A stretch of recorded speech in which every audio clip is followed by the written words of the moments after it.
kind of, make it more exciting on stage. But anything I could think of was the crow being shot, and the Vancouver crowds didn't like it. You guys would be carrying me out of here. Yeah. Yeah. I don't know.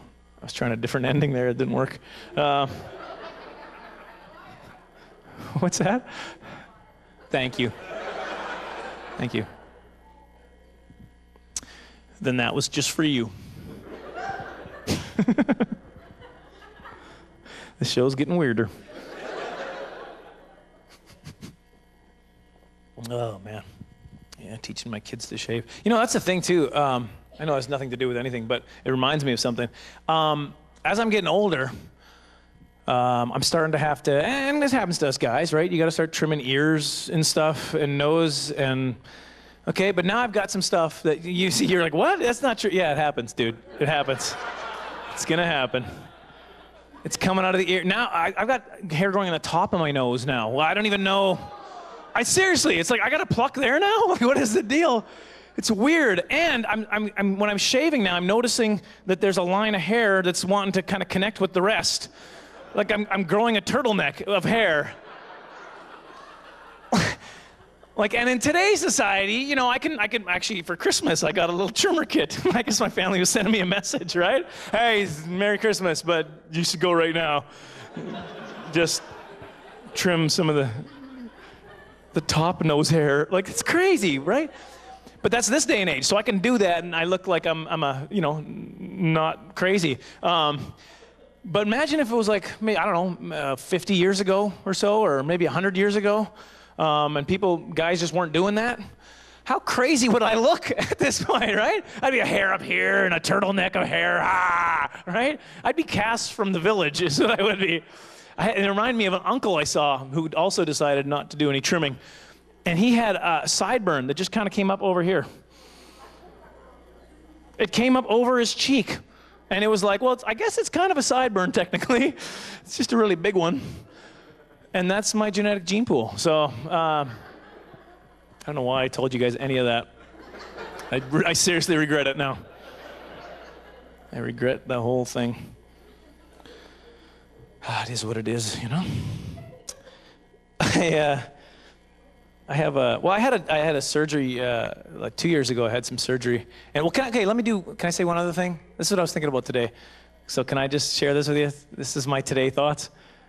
You find my messing up funnier than anything else I do, right? You're like, oh, I hope he screws up again. It's funny to watch him be awkward. A buddy of mine, he gave me this book to read. He's like, hey, you should read this book. It's Bill Bryson. A short history of nearly everything or something like that. It's super thick. Like, it's like this thick. And he's like, okay, here's to you readers out there, to us non-readers, don't be pushing your books on us, your book reading. It's hard for me, because this is what I tried. Like, the last week, I've been trying to, okay, I'll read it. He wants me to read it, so I'm going to try to read. And this is what happens to me when I start reading a book like this. I'm reading, okay, here we go. This is reading the book. Okay, here. Okay. I can stay awake if I just... Okay.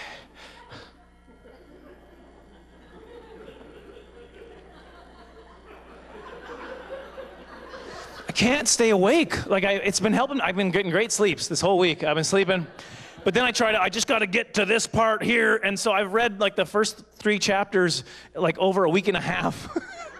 And I have no idea what's going on in the book, because I keep leaving and I'll read the rest tomorrow. I don't know. I haven't got a clue, honestly. I do have a BA in anthropology, and I skimmed everything. That was the plan. You just skim everything. I never even bought the books. I just go in and skim. It's more efficient. You get the main points, and then you review the points. Instead of reading a whole book that I'm not going to know what I read at all. You guys think I'm an idiot, don't you? Look how small my brain is. This is hard. And it's super thick. I'm supposed to give him a book next, right? He's going to be in for a shock. And I'm like, okay, here's Captain Canuck number 9.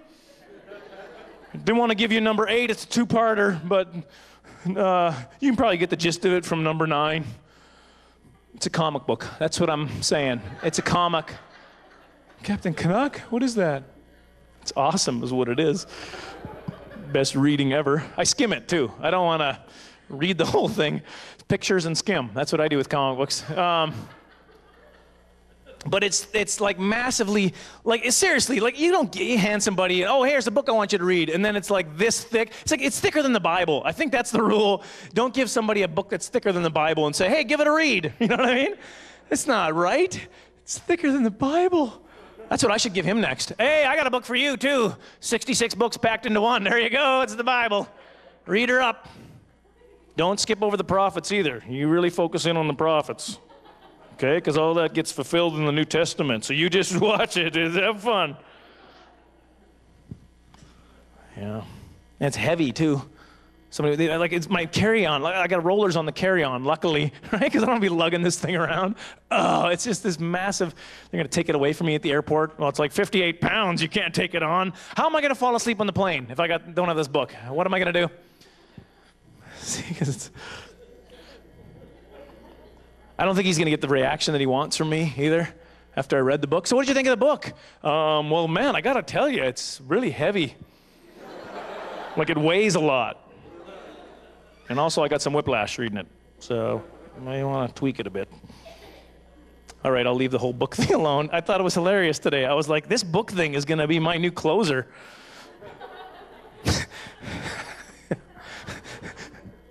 Nope.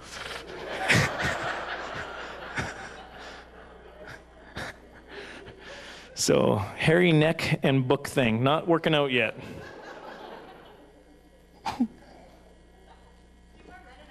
Oh. I'm not taking requests over here, okay? I just don't want you to think. Mennonites.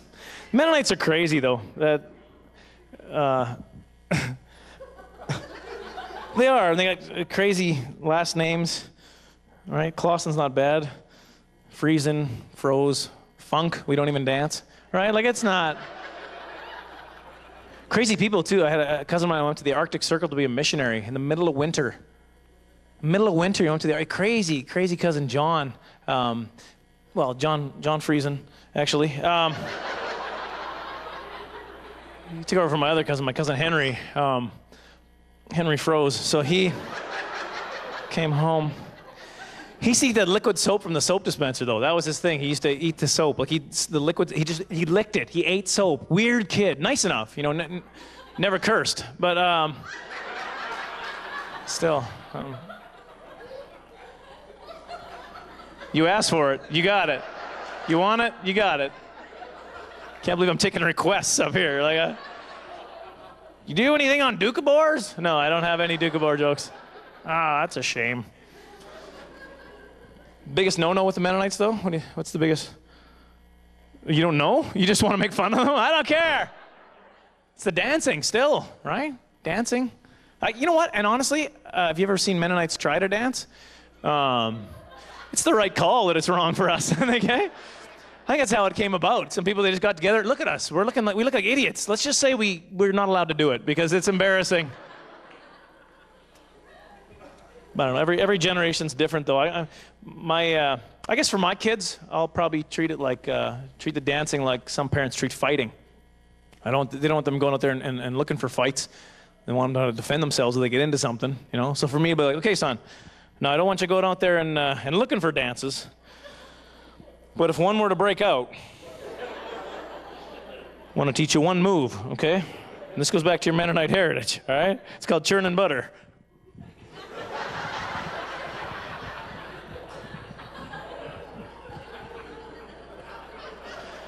Yeah, my grandma thought dancing was the worst thing in the world you could do. My grandma thought dancing was the evil of all evils. It was funny my grandma was so much against the dancing, too, because when she got older, when she walked, it looked like she was dancing, you know?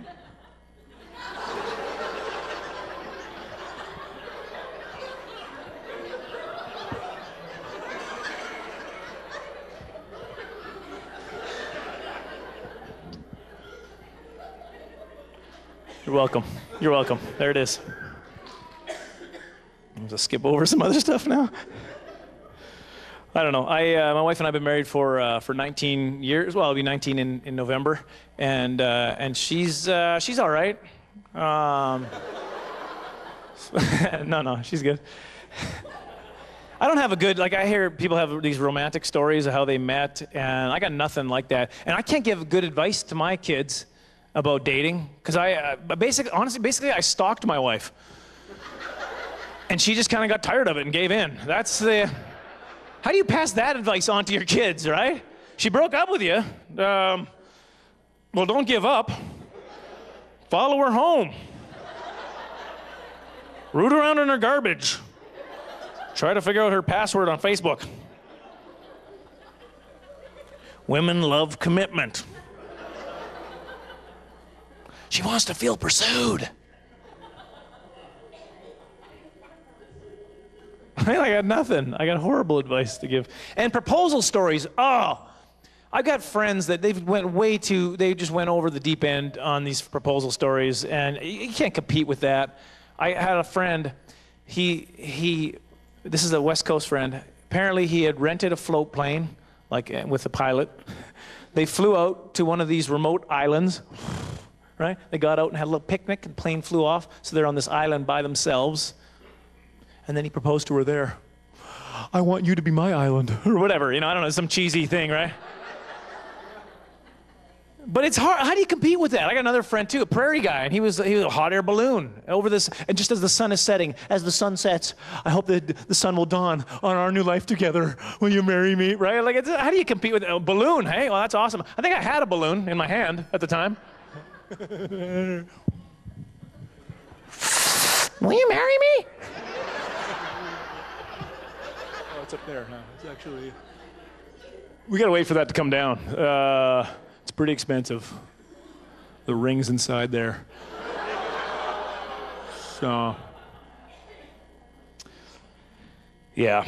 But I'm not gonna. Here's the other thing too. I'm not gonna lie to my wife. I've seen this happen in today's society, and it's the society's fault because we're telling women in their 40s you got to look like you're 18. It's ridiculous. You're 40, look 40, and you look wonderful at 40. But society keeps telling us, no, you gotta look young. You gotta look young and beautiful, like the girl who's too immature to handle life at that age. Sorry, that's my own commentary. Right? And guys will lie to their wives and tell them, no, yeah, you look good. Here's my example, okay? I'm at this event, this guy's speaking, he's 85 years old, right? And he's speaking, it was like a marriage conference, and his wife came up there with him. She had like a walker, and so she came up beside him, and he was talking about their life together, and it was beautiful, and it was wonderful, and it was romantic, and this is my best friend, and my life journey together, and it was wonderful things. But then he said this, then he's like, you know what? She's more beautiful today than the day I met her at 22. Right? And the audience was like, oh. And I was like, oh, come on. It's not true. Okay, let's say it is, buddy. Let's say she's prettier today at 85, hunched over, several extra chins, and a walker than she was at the day you met her at 22. I got news for you, buddy. She was never a looker.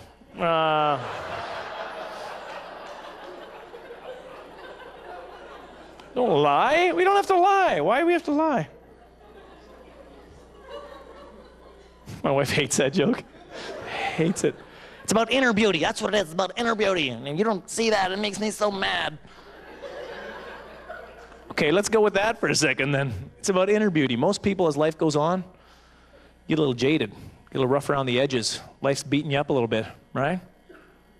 Right? If she, how horrible of a person was she at 22? Yeah, sure, I'll go on a date with you as long as we can wreck the environment and I can kick some puppies. I'm in love with you. I have some habits kind of drive my wife crazy, though. I talk in my sleep a little bit of a sleep talker. I also sleep with my eyes open every once in a while, and that can be a little bit, yeah, well, yeah. Here's where it gets really creepy. Sometimes I combine the two, eh? Imagine roll over in bed and having me stare at you, it's like, Mr. Jenkins wants more soup. I like cheese. I'm sorry, I just realized that's not a very good joke for you, is it? That's not even, it's the wrong angle for that joke. I apologize. It's a good thing I didn't wear my tight jeans tonight. My more formal jeans.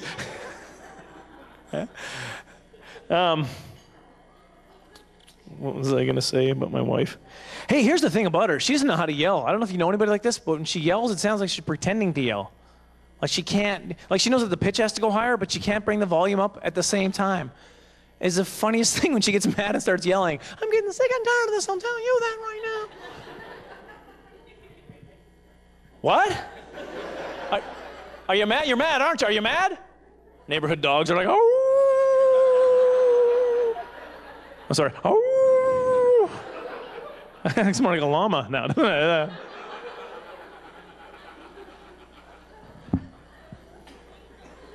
I don't know. I'll make her yell sometimes, just so I can hear it. You know, it's funny to me. It's like, Leland, can you yell to the boys that it's time to eat? Actually, I was just gonna start something here. Can you do it? Watch her walk to the bottom of the banister. Boys, it's time to eat.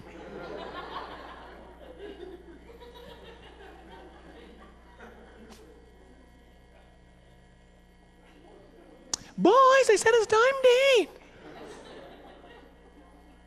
You better get down here right now before I get really mad. Hey, honey, stop yelling at the boys. There's dogs gathering at the front door. Get out of here. Get. And a llama. Get out of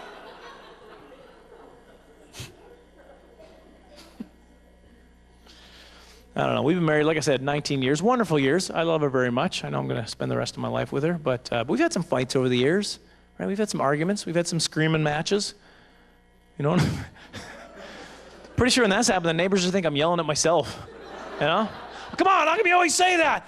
I don't always say that. You always say that. No, I don't say it. You say it, but it's not even true. It is true. Why would I say it if it wasn't true? You know what? I'm sick of getting yelled at. The neighbor's like, Leland's yelling at himself again. And where's our dog?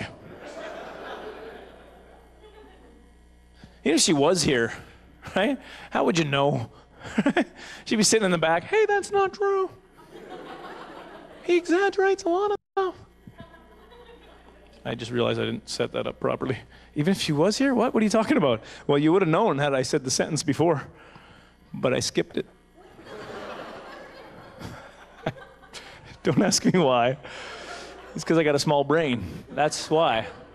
It's got to be why. This is an odd microphone right here. Hello? Hello?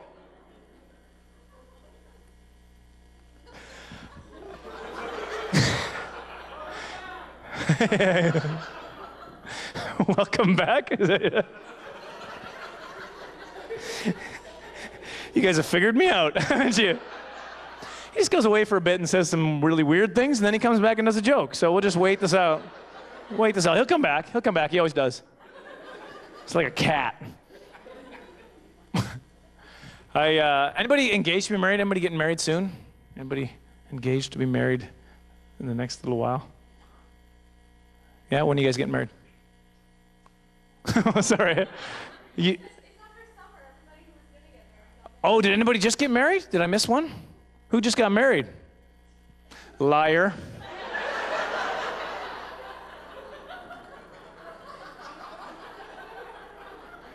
That's the last time I take your advice. First the Mennonite jokes, and now this. Just leading me down a dark path.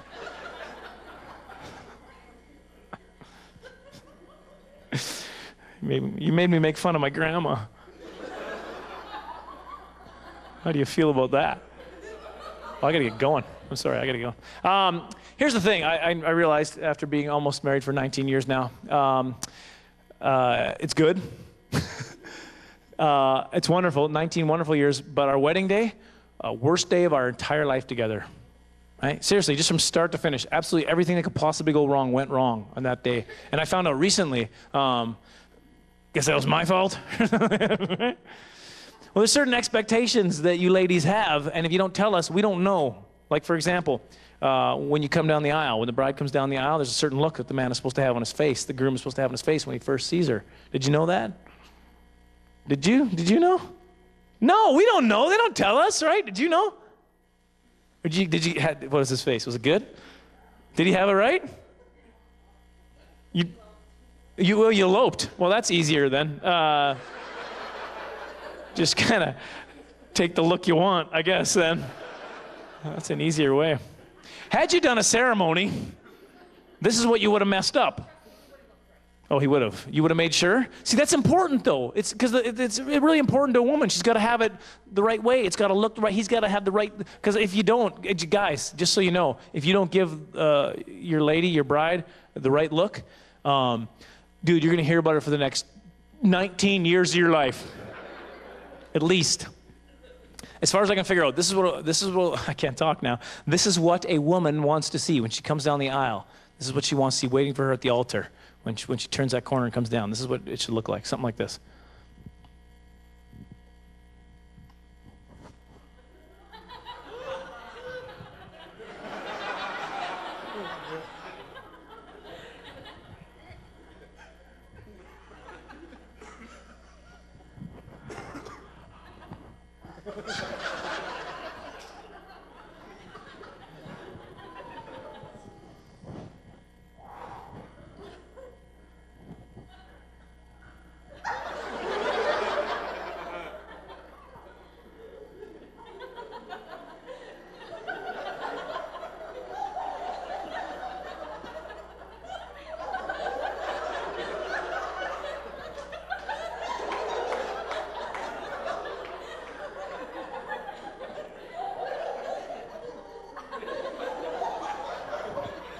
Something like that, right? Like you take that.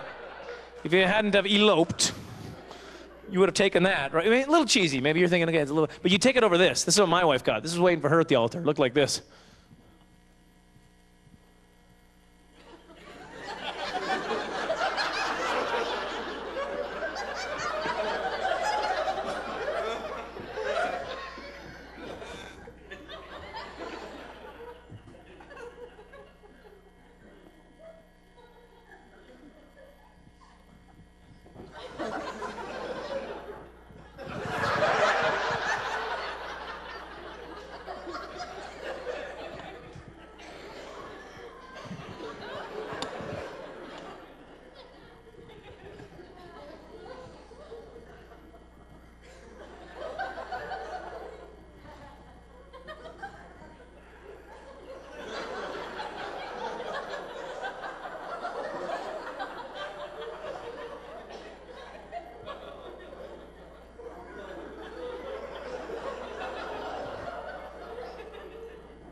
You guys have been fantastic. Thank you so much for supporting Choose Life Ministry. It is an amazing ministry, and thank you very much.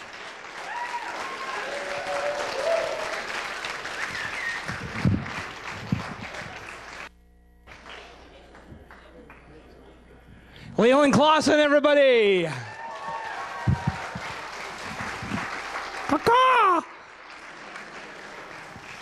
Okay, we're going to have some door prizes. Shelly's going to come up here, and somebody's going to go home with something.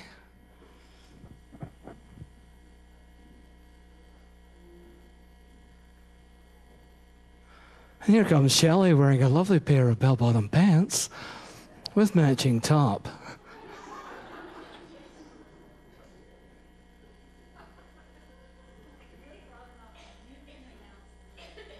I'm scared of microphones, though.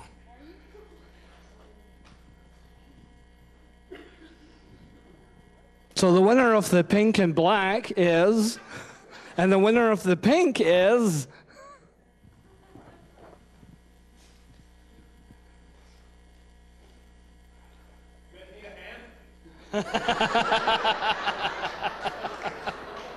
Caw-caw!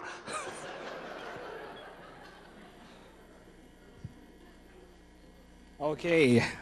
First one, is this for anything in particular, Shelley, or? No, they're random. They're just random. Okay, Marion Schnell, you are our winner. Come on up.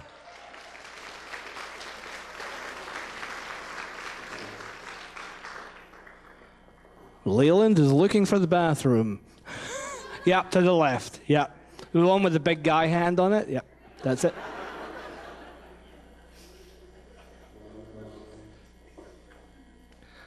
Richard Lang. Where are you, Richard?